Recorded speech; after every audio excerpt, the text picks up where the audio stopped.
بسم اللہ الرحمن الرحیم۔ بے شک آسمانوں اور زمین کی پیدائش اور رات اور دن کا بدلنا، کشتی جو دریا میں لوگوں کے فائدے کے لیے چلتی ہے، اور جو اللہ نے آسمان سے پانی اتار کر مردہ زمین کو زرخیز بنایا، زمین میں ہر قسم کے طرح طرح کے جانور پھیلائے،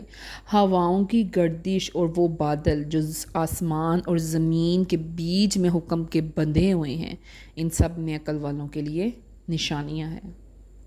کعبہ معظمہ کے گرد مشرکین کے 360 بت تھے جنہیں وہ معبود سمجھتے تھے۔ جب انہوں نے سنا اللہ تعالیٰ اپنی وحدانیت کا اعلان کر رہا ہے تو انہیں بڑی حیرت ہوئی۔ ہمارے 360 بت معبود جن کو ہم نے بنایا ہے وہ تو مکہ کا نظام بھی نہیں چلا سکتے، تو یہ ایک خدا کائنات کا معبود بن کر دنیا کا نظام کیسے صحیح چلا سکے گا؟ تو یہ لوگ بارگاہ رسالت میں آئے اور کہنے لگے، جب معبود ایک ہی ہے، اس کے سوا اور کوئی نہیں، تو آپ ہمیں ایسی آیت سنائیں جس سے وحدانیت پر استدلال ثابت ہو۔ اس پر یہ آیت کریمہ نازل ہوئی جس میں بتایا کہ آسمان اور اس کی بلندی،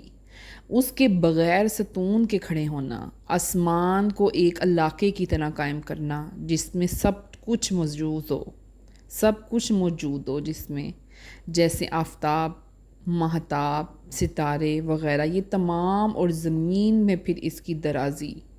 پانی میں مفروش ہونا، پہاڑ، دریا، چشمے معاون، جواہر، درخت، سبزہ، پھل، شب و روز کا آنا جانا، گھٹنا بڑھنا، کشتیاں، ان کا مسخر ہونا، باوجود سب وزن اور بوجھ کے روئے آب پر رہنا، آدمیوں کا ان میں سوار ہونا، برسر آب جاتے ہوئے دریا کے عجائبات دیکھنا، تجارتوں میں ان سے بار برداری کا کام لینا، اور بارش جس سے خشک مردہ ہو جانے کے بعد زمین کا دوبارہ سرسبز و شاداب ہونا،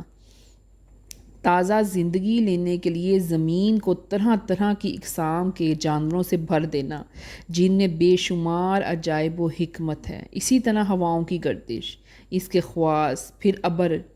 ابر کے اس سے اتنے کثیر پانی کے ساتھ آسمان اور زمین کے درمیان معلق رہنا، یہ سب اسی کی قدرت ہے۔